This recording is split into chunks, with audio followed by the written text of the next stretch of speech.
Your Honor, yung tungkol dyan sa game fixing na yan, ito pala kailan maintindihan nyo. Pakisagot lang po. Importante Opo. sa atin. Hindi po. Pakisagot lang. I-explain ko lang muna kung ano yung kinikita lang namin dito. Hindi po kami lumalaban. Out of 100%, kumukuha lang kami ng 5% lang. But So- before we go into that, gusto ko lang yung tinatanong natin, kailangan may integridad yung ating sabong para po tuloy-tuloy ang betting natin. Tama po ba yan? Yes, Your Honor, kaya mahigpit Yes. po kami. Sa ngayon Yes. po, wala kami nakikitang game fixing sa amin. Kaya po- Pagdating pa lang po naman, sinecheck na namin, pati mga tare. Okay, thank you. Grace po. Thank you po, Mr. Chair.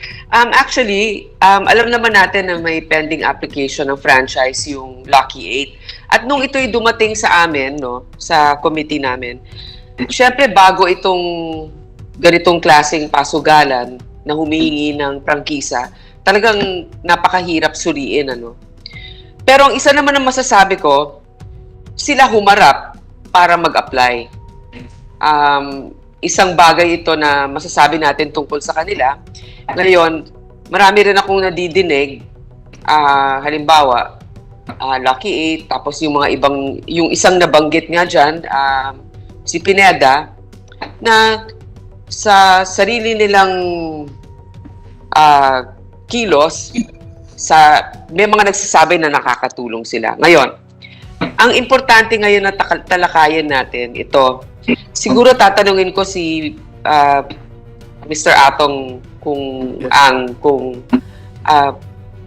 paano yung nagiging kooperasyon ninyo sa mga pulis ngayon sa pag-iimbestiga? Kasi nga, di ba may mga sinasabi na sira yung CCTV doon sa Sabungan, naayos na ba yung mga CCTV na yan? Pangalawa, anong klaseng kooperasyon ang binibigay ninyo? Meron din ba kayong mga pinagsususpetsahan? Kung hindi talaga kayo ay responsable dyan, ano ang nakikita ninyong anggulo ngayon dito sa mga nawawala na ito? Kasi yun ang talagang punot dulo nito. Mahirap natin talakayin ang isang prangkisa na may mga kasong ganitong nakabinbin. Yes, Your Honor. Yun po. Yeah, you can respond, please. Okay.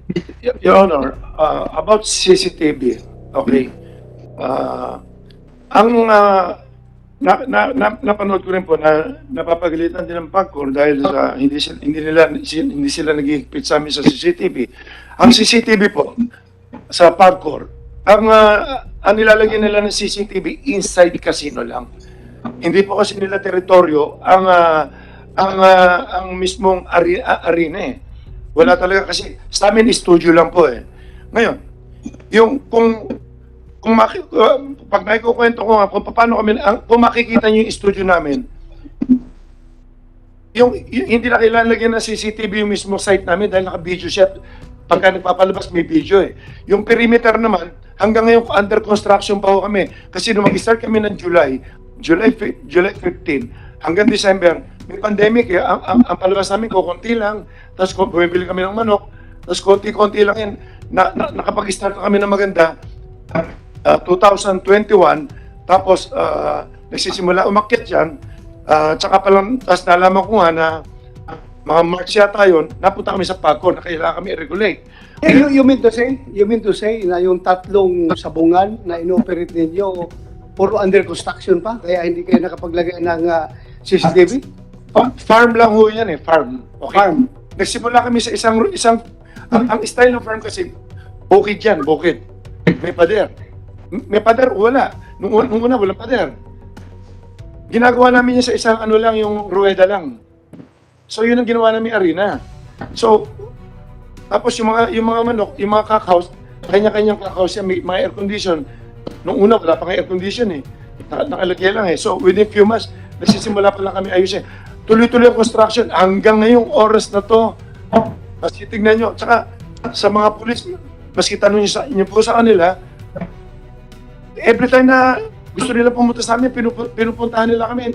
Never kami nag-object na imbestigahan kami. Yung sa CCTV, humihingi po ako ng paumanin. Ilang hektarya yung lupa namin sa Lipa. 33 hectares hanggang ngayon pinapadiran pa. Gano, tapos yung sa Santa Cruz namin 10 hectares, 11. Hindi naman kami makapagpadir ng ayos dati dahil yung pandemic, mahirap yung mapag-travel. Okay, na tao. for Lipa, sabi mo, open na. With the indulgence of Senator Grace mo, is it okay na this, mag-follow up lang ako?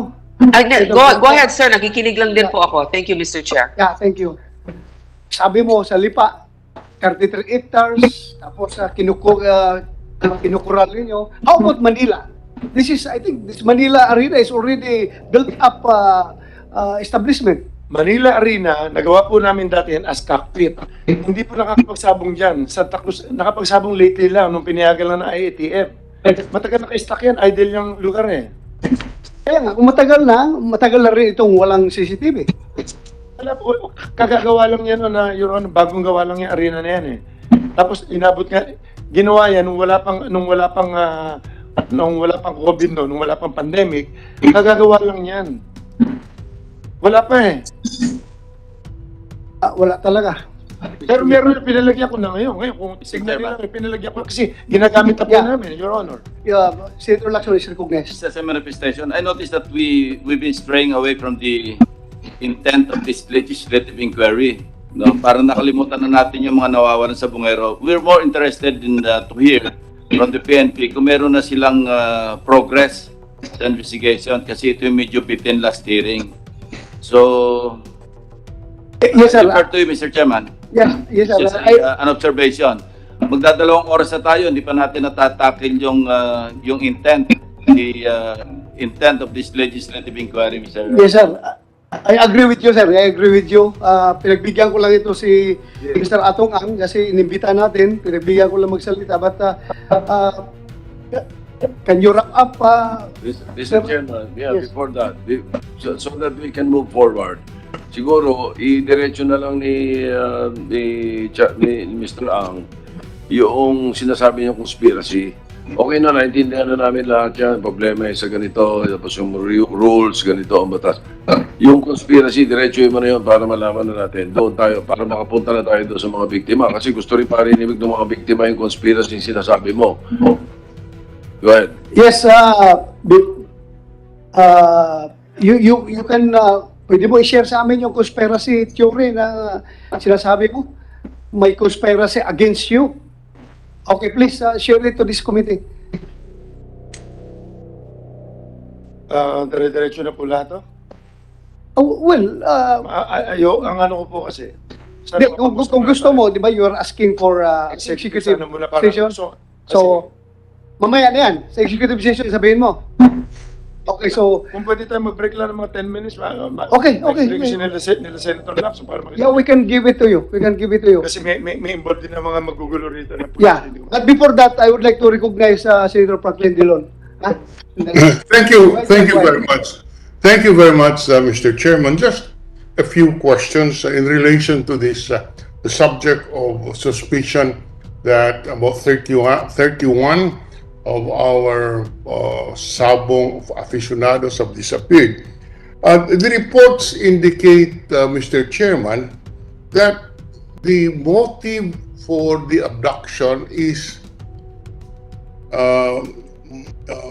fixing of the cockfights. Yun pong nangdadaya.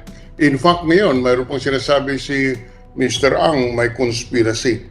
So, sa aking tingin, tama po ba sabihin natin na malaki ang involved dito sa Isabong, kaya kailangan malinis ang pagpapatakbo ng industriya ito, matawag natin industriya. In other words, the stakes are so high that we must, that the operators must maintain the integrity of the cockfights. Tama po ba yan, Mr. Along? Your Honor, yung tungkol dyan sa game fixing na yan, ito pala kailan maintindihan nyo. Pakisagot lang po. Importante sa atin. Hindi po.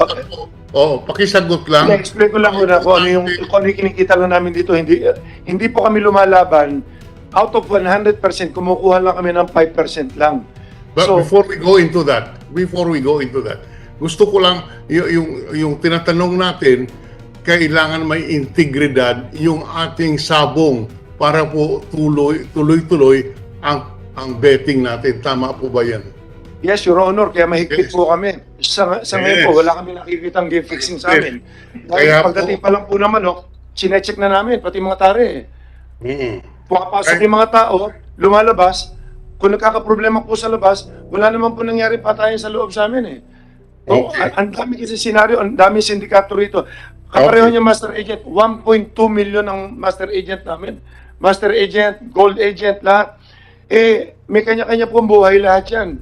Hindi po namin alam kung ano yung, siyempre nasa sugal sila. Yung iba nasa drugs, nagkahalo-halo po eh. Kaya, Ganun Mr. po. Ang, Yung integrity, totoo can po you yung sabi give nyo, Mr. kailangan Ang, namin. please, Yeah. Please, Please, let's share Mr. Senator Dillon. Go Uh, ahead, sir, go ahead.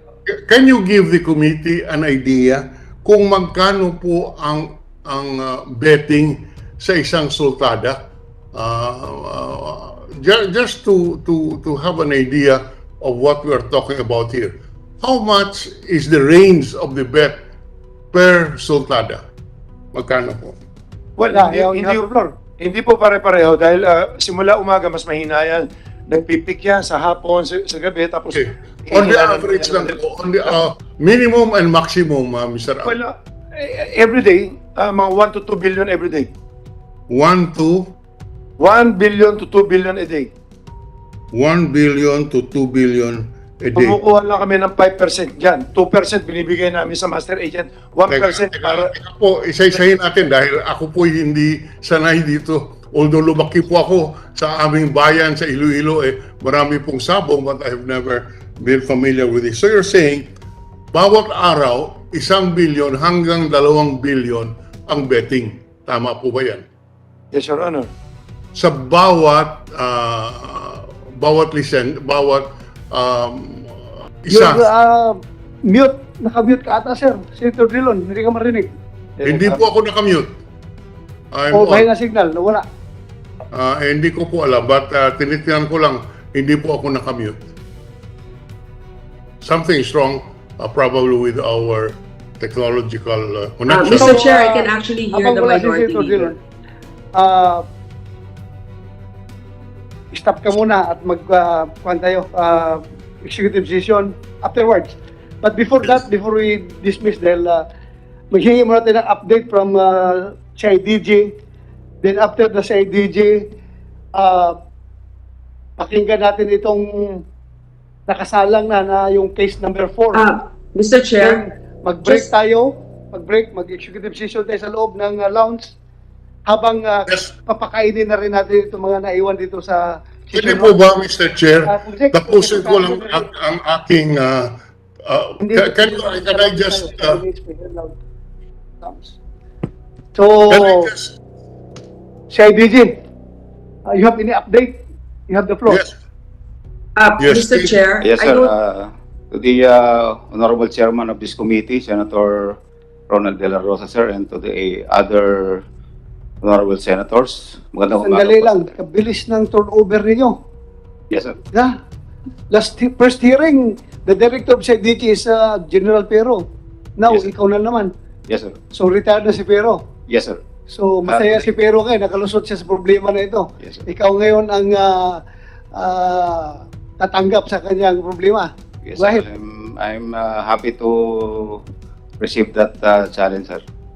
Thank you. That's what I need from you. Yes, sir. You should be very brave enough to handle all these problems. Yes, sir. Continue. Because I've been with the CIDG for a long time, sir.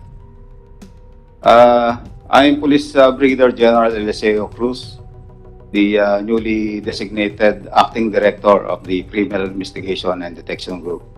I just assumed my position, sir, last March 2 this year. And I'm going to present to you the updates of the investigation that the CIDG has conducted for the 31 missing persons.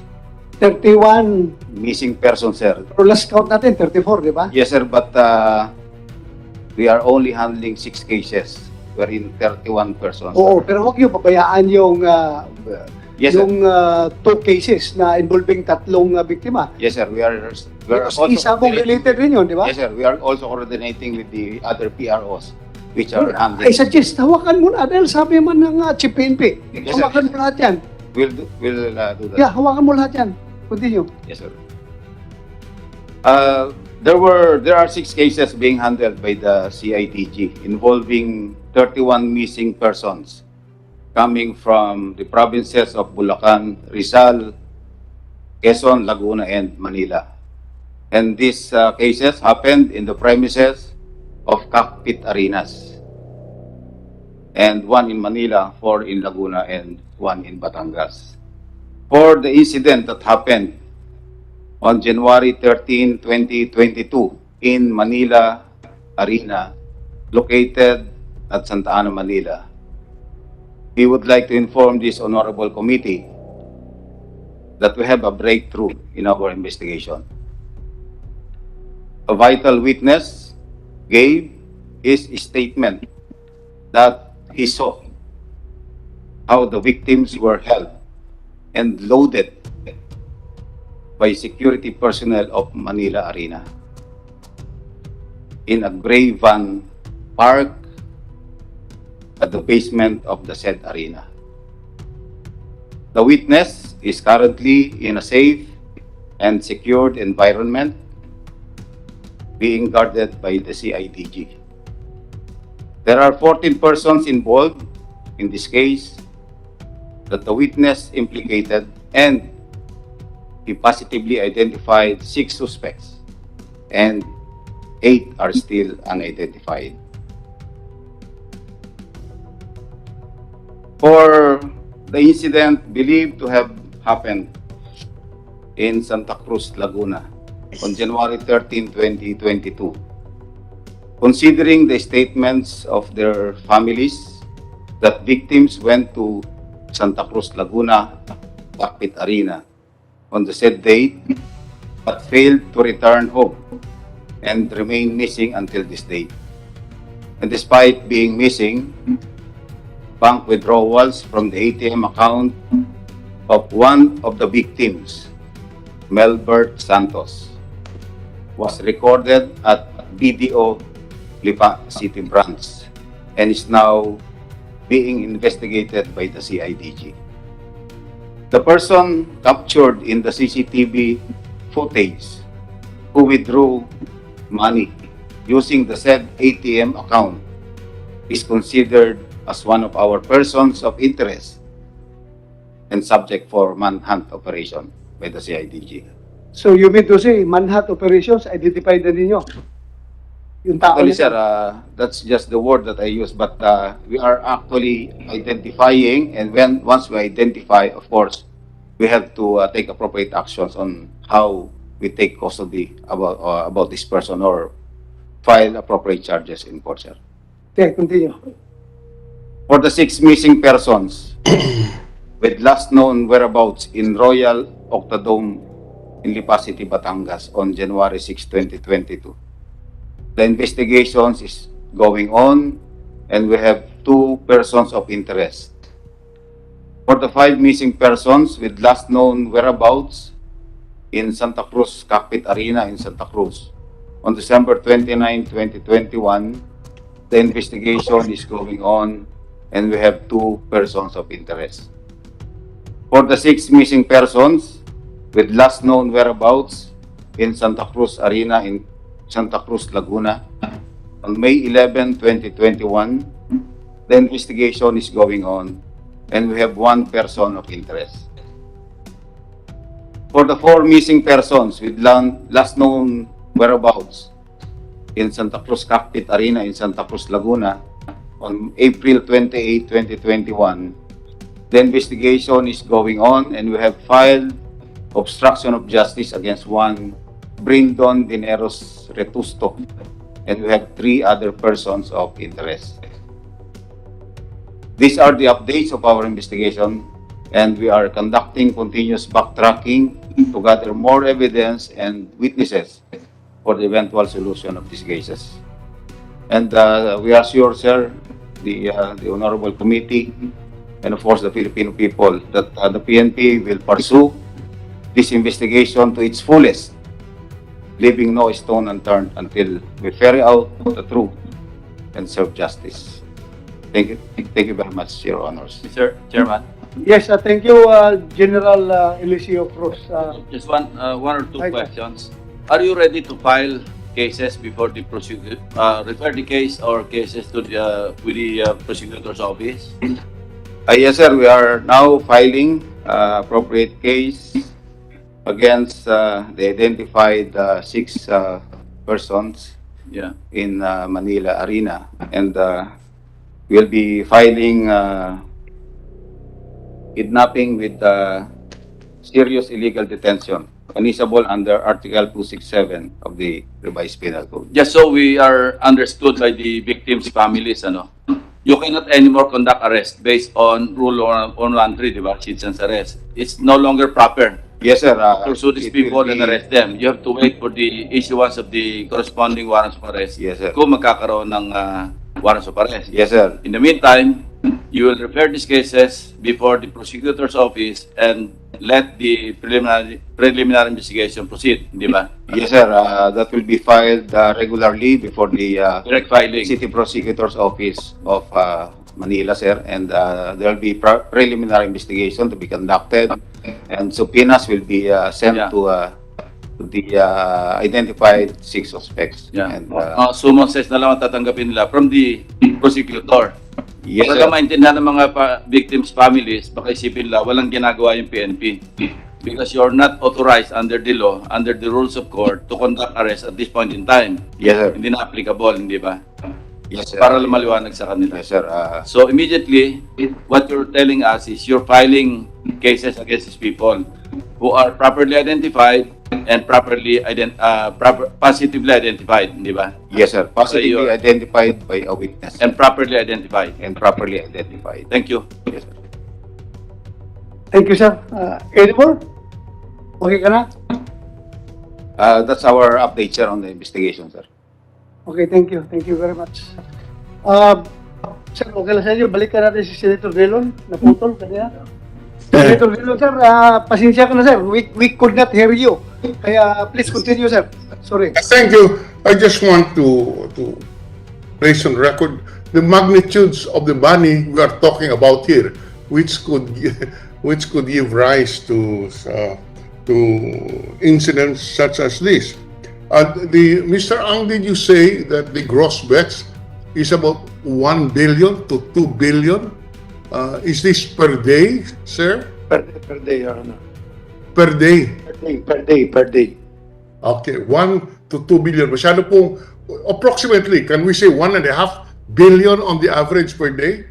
Gross bets, tama po ba yun?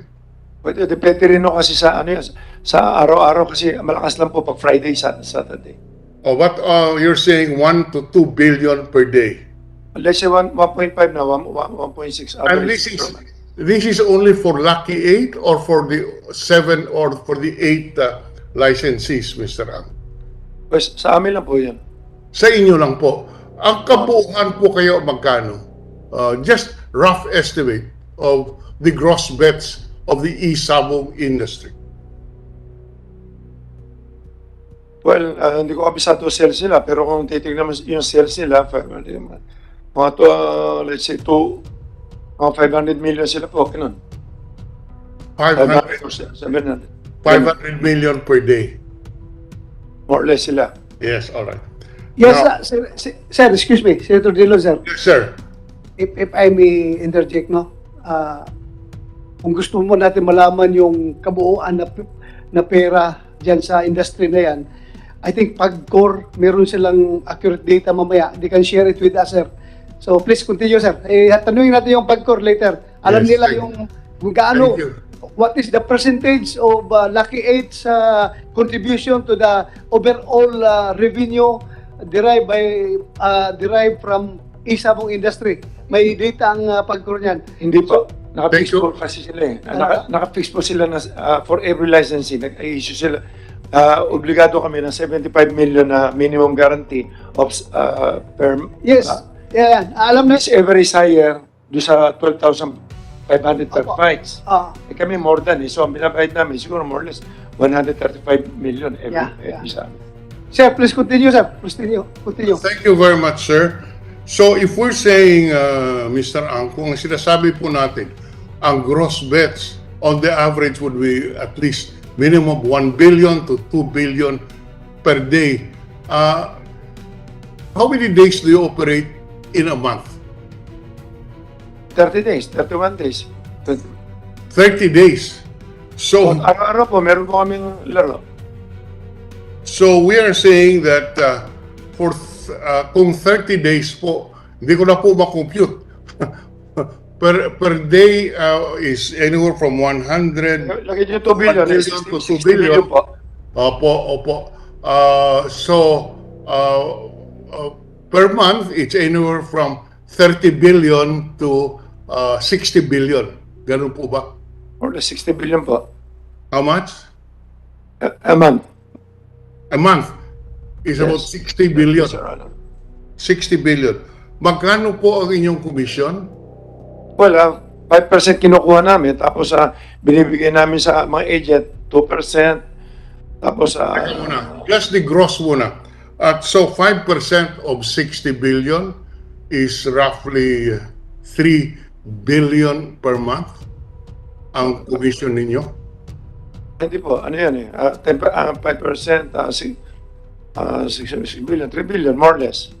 Okay. I'm sorry. 5% of 60 billion is roughly 30 billion per month. Ganun po ba? 66 billion, 3 billion lang po yan. At Tapos minus 5%, that's roughly 30 Billion. billion, 30 billion per month. Ang 3 lang, 3. 3 lang po, 3 lang. ha? 5% lang 5% of 60 billion is 30 billion, right? 3. I'm 3 lang sorry. po, 3 lang po. 3 billion. Yan po ang kinikita ng franchisee dito. 3 Hindi po kinikita, may ano po yun, binibigay po, binabalik po namin sa mga agent, 2 or 2.5, depende ho. Binibigay namin sa kanila uli mga 2 or 2.5. So, kung sa 3 billion, kung alisin mo yung kalahati, binibigay na kagad yun, 1.5 na lang matitira. Plus my expenses pa, nalagay mo 1%, alisin mo 1% yun, more or less mga nasa mga 900, 800 matitira sa isang buwan. Anyway, yes. At Doon least- ako kunin yun sa mga popcorn, sa mga ganyan. Doon na namin nabayad lahat. Kaya po, kung 3 billion ang kinikita ng Lucky 8, baka po payat ang 640 million na sinasabi ng Pagcor na kanilang income dito sa Isabong. Ulitin ko lang, 3 billion per month. Even assuming that you incur expenses on this, 640 million per month of revenue by Pagcor is pittance, is very small compared to the gross income of Lucky 8. That's all that I am trying to point out. Mr. Chairman, just to pursue lang. Yes. Yes. Point of Okay. clarification, Mr. Chairman. Yes, Yung sir. 5%, Yes, sir. yeah, thank you, Senator Drilon. I-pursue ko lang yung point yung sa 5%. 5% Yes. for both entries or 5% for one entry? Pag pinagsama yung both entries, kaya nga without risk kami. Kung may tayong 1 million sa kabila, 1 million sa kabila, 2%, 2 million yun, minus 5% yun. So 5% sa both entries na. Total. Yun na yung sales. gross. Hindi total. ito yung 5 sa one entry, another 5 for the other entry. Pareho, maski sa amin. Pareho na yun. Thank you. So, kaya po, that's why I'm just asking yung gross per day. And from the testimony, it would appear that the gross income per representation and in the absence of any proof to the contrary, we accept that as the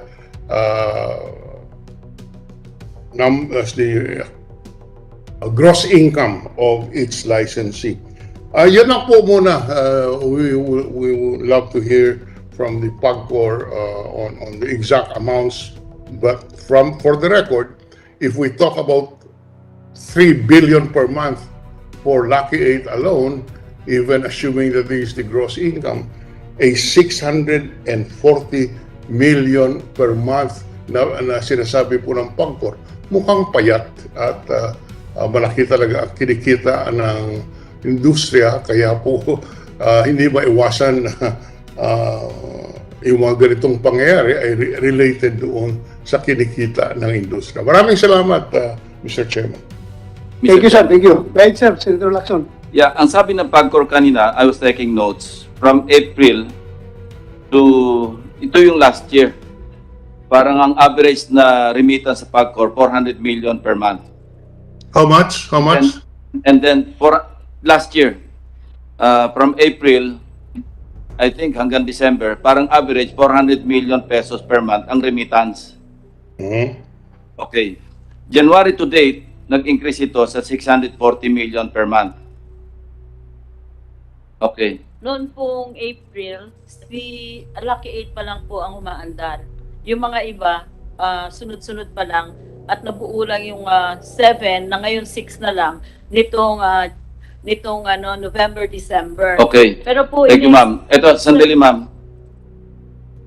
So, 640 million pesos per month yung January to date. Ito yung average nyo per month. Opo, sir. Ngayon, sabi kanina ni Mr. Charlie Ang, yung kanilang remittance, pinakamalaki sila eh. Umabot sila ng 135 million pesos per month. Lucky 8 pa lang yon. Opo. If we compute yung 6 others, kasi ang threshold, yung minimum nilang kailangang remit is 75 million each. Okay. So 6 times 75, that's 450 million. Plus 135, that's 585 million pesos per month. Ang ibig sabihin, nasa threshold lang yung 6.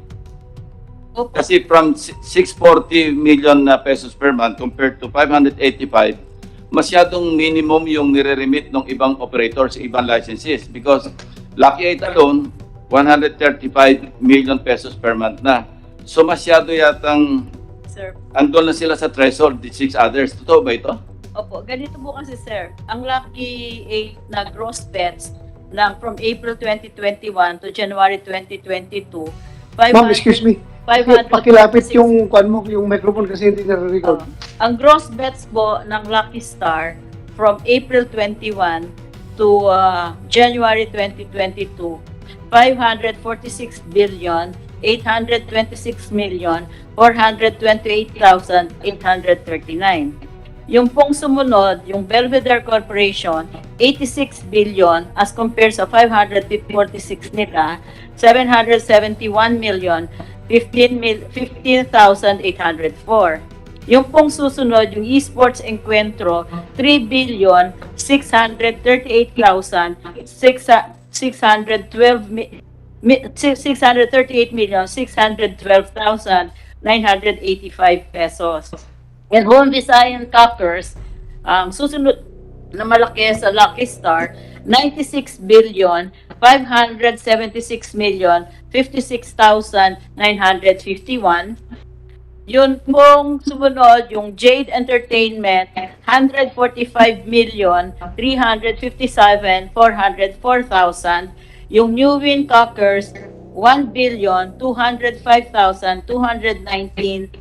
205,219,683. Yun hong Philippine Cocking International, 6 billion 856,263,554. Ito pong Golden Buzzer na nasuspende na ngayon kasi hindi nila ma-meet yung 75,746,350,941. Katulad po nung sinasabi ni Mr. Ang kanina, yun po kanilang gross na 3 billion. Sinasabi po niya na may percentages silang binibigay sa iba-iba pang government offices, pera lang po sa PAGCOR. Sa PAGCOR po, dahil nga bago ito, initially, pinag po namin 12,500 per fight ang aming charge or 75 million per month minimum guarantee fee, whichever is higher. So, yun po ang pwede po namin isubmit ito. Talaga pong pinakamalaki, almost 90% po ang Lucky 8. Sige, mo, Thank you, ilang Mr. percent? Chairman. Ilang percent? Kukompute ko lang, sir, para sigurado. Oh, sige, sige. So, Ma'am, wala kayong planong taasan yung threshold? Meron po, sir. Ang binabalak po namin ay taasan siguro po yung per fight. Kasi kung tataasan pa po namin yung threshold na 75 million minimum guarantee, magiging monopoly po dahil yung mga nakauna malalaki na talaga at kaya po yun. Yung mga iba na maliliit pa na nag-struggle and they're trying to enter the business, hindi po nila makayanan, kaya automatically, hindi po sila makakasali. Yun po ang aming teorya. Ayaw po namin ng may monopolya o may binopoly or something. Thank you, ma'am. Thank you Senator po. Tolentino, you have the floor. Yes, just last question addressed to our electronic money issuers, EMIs. Nandito ang Paymaya, nandito ang GCash. Napapag-usapan na natin konti itong detalye. Magkano po ang kinikita per day, per month ng GCash dito sa Isabong? Ganun din ang tanong ko sa Paymaya. Thank you, Mr. Chairman. Good morning, Mr. President. You are Paymaya or GCash? I am from GCash, Your Honor. Thank you. Please introduce yourself. I am Attorney Gilbert A.S. Cotto from GCash, Your Honor. Go ahead. I don't have the exact figure to answer the question, Your Honor. Excuse me, attorney. May request dito nga kung pwede garbo ang dating. May harang naman tayo. Tanggalin mo muna yung habang nagsasalita. I apologize, Your Honor. Thank you. I don't have the exact figure, Your Honor, to answer the question of the Honorable Senator Francis Tolentino. But I am willing to submit to the Senate committee the documents that would answer the question, Your Honor. Thank you. Mr. Chairman, after the break, we can ask the representative from GCash to provide us the figures. He can call. He can ask his superiors how much is Yes, we can do that. the income. The same is true with Paymaya. If Paymaya is willing to divulge the figures right now. Yes, Your Honor. I also cannot give you the specific data, no? But I understand that Paymaya only onboarded or accredited this Isabong licensee as of February this year. But after the break, Your Honor, I will consult and maybe they can provide the data needed by this committee. So, also GCash, can you provide after the break? Kaya mo? Kasi kaya mo daw ng Paymaya, yung Your GCash. Honor, can I ask for at least one day, Your Honor? I don't think I can. Buti pa si Mr. Ang nag-provide. Ikaw, nahirapan ka mag-provide. Yes, So, sir. Mr. Chairman, siguro isama na rin natin yung income generated from international debtors sa GCash and Paymaya. Yes, we can do that. When you say, Senator Tolentino, na income generated from Share the percentage generated by Paymaya and GCash coming from international debtors, offshore debtors. Sir, Senator Tolentino, what we are regulating in PAGCOR and the figures I gave to you are based only on local bets. No, not one of the operators is licensed to accept offshore betting.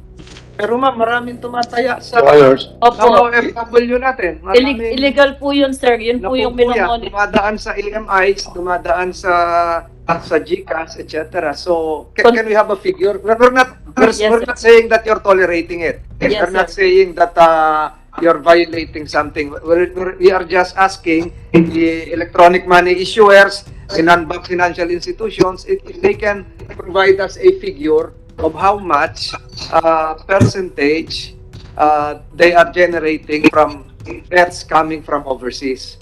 Yun lamang po, Mr. Chairman. Hindi natin pinag-uusapan kung may nag-violate o ina-allow. Hindi po yun. Okay, Paymaya promised after the break, we can have it. I will consult, Your Honor. Okay, And if they give it to us, I will provide the committee. okay. Then Thank you. GCash, tomorrow, Your one Honor. day.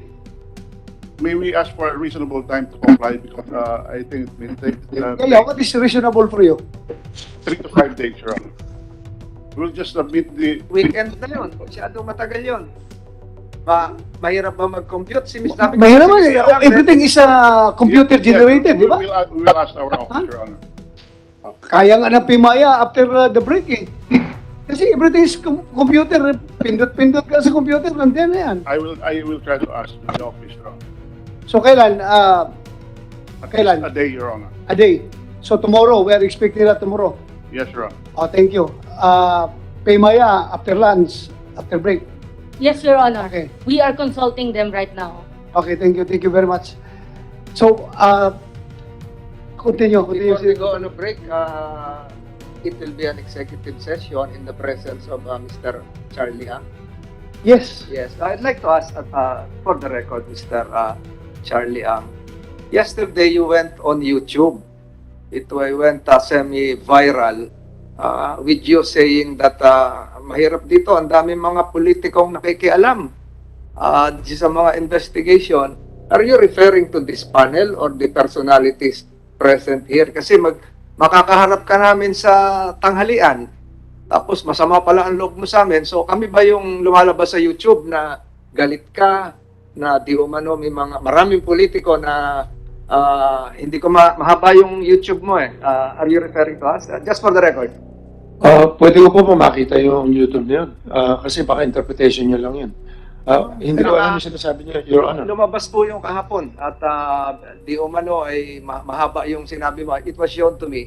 So perhaps you can ask your colleagues, whoever videoed you there, baka it was taken in your off moment time na galit ka sa mga nag-iimbestiga. So yun lang ang gusto ko maliwanagan.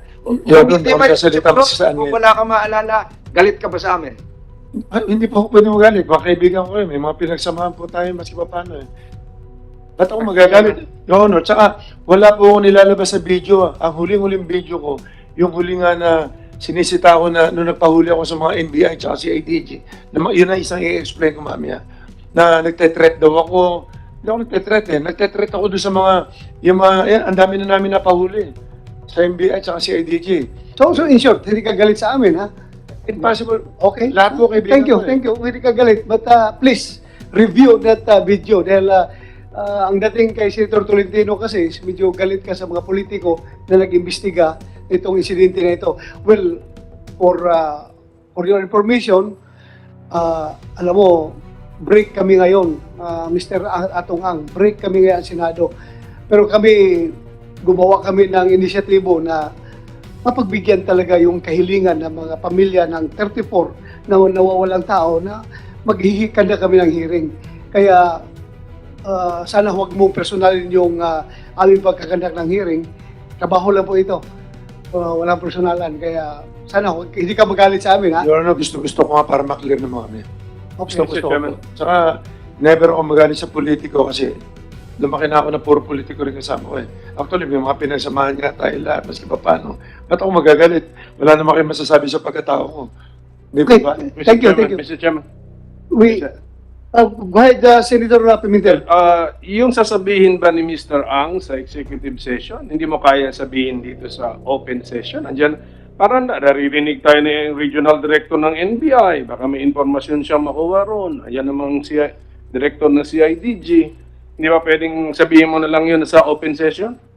Kung pwede ko po sabihin, basta pinihagan niyo ako sabihin ko sa open, okay lang.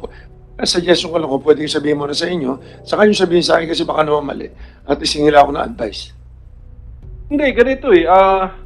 Ang sasabihin mo are some facts na alam mo, some opinion. Basta wag ka lang manira ng tao na openly libelous na ano, so ano masama, di ba? Hindi ka naman sasadya na sisiraan mo yung tao na walang ka-basis-basis. So, kasi I'm sure marami interesado kung ano sasabihin mo, di sabay-sabay nang marinig ng lahat. Ewan ko, I'm sure that si chairman namin is accommodating your request. And then nag-request ka kasi may agam-agam ka na baka hindi mo pwedeng sabihin in open session. Pero kung kaya mong sabihin in open session, I suggest wag na tayo mag-executive session, open session na. Oh. Gugulo talaga, mas maganda. Okay, sige. So request mo yun. Gugulo talaga. The chair considers your point. Pakinggan ka namin in executive session. Anyway, yung tanong ko, wala namang right or wrong answer, opinion, yung position. Okay. No? Sige. Sige, one last back, mag-break na pa kami sa chairman. Tanungin ko lang si Police Major General Cruz na si IDG. Yeah, go ahead, go ahead. So, no, I'd like to congratulate him kasi meron na mga tinatawag na breakthrough, sir, no? Maybe work ng predecessor mo pa to, pero you were part of this. 6 already identified, sabi mo 14 suspects dun sa Manila Arena. At doon, nakalimutan ko yung date nitong event. Ano, sabi mo sa basement sila January 13 case. Is that the case number 1? January 13. Pero kung mga Yes, Your Honor. security guards po to lahat, more or less yung 14. Yes, Your Honor. So- they are all part of the security. Security, di ba? So, siguro alam natin na hindi pa to case closed dahil mukhang mga nautusan lang po yan. Hindi po, I sure na hindi pa yan ang mastermind. Tama ba, Police Major General? We are right now, sir. We are just basing our actions on the testimony of a witness and, Correct.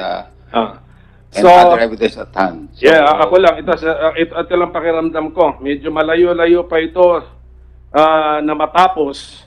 Because imagine 14 security guards abducting 6 people dun sa case number 1. yes, sir. 14 security guards. Ba't naman kaya nila gagawin yan? So, napag-utusan lang. There must be some higher power or higher person or authority above the security guards. Yun tawagin na lang nating mastermind. So, that is just the feeling I have. So, I hope that you pursue that possibility, no? That this does not stop at the security guard level. Yes, Your Honor. That's always the course of our investigation in CIDG. When we investigate crime, we make sure that everything is checked and kagaya nga po ng kasabihan, we will leave no stone unturned in the investigation. Thank you. Anyway, Senator Pimentel, the management of Manila Arena is also invited. Andito, di ba? Komisek, the manager of Manila Arena. For the record, sir, we have invited them. Okay, so andito sila.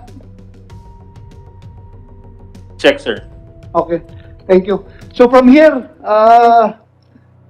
ma'am, siguro mas maganda mamaya na kayo na may pagbigyan after the break. Kain muna tayo. Okay lang sa inyo?